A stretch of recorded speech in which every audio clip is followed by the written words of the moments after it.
Labas rytas. Parsivežiau aš tą vieną didelį šitakį namo į Vilnių. Kaime aš jo nepagrilinau, nes šalta, vėjas didžiulis, tai aš jį pabandysiu pakepti orkaitėje. Fantastiškas. Gigantiški, aišku, tokie truputėlį, bet tokie augant ąžuolų.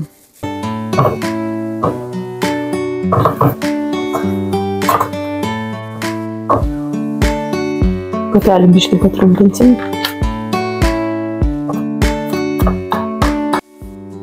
Nu ką, bandom užmarinuot.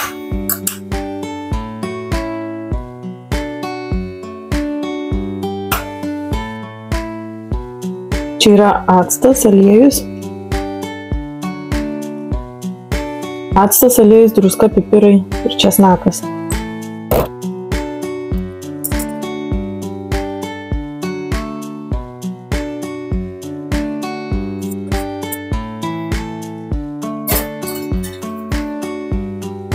Nu, pažiūrim.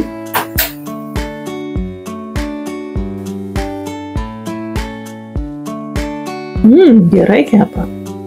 Kas yra fainai ir taip truputėlį net keista, kad visiškai užtenka vieno šitakio. Vieno. Jisai kaip didžiulis kepsnys, tai va. Bandysim išimti.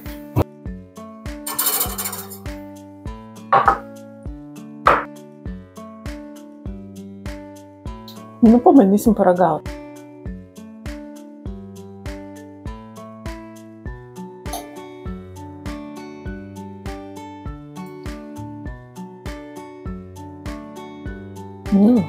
Geras.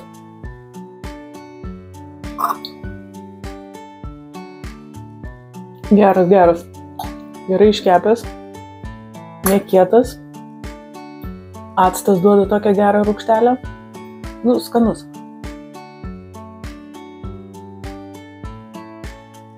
Super. Tai šitakis gavosi tikrai skanus. Suvalgiau aš ir vaikas. Vaikas sakė, skanu, sakau, gal galiu tave pafilmuoti, sakė, nelabai noriu, bet šitakis buvo užskaitytas.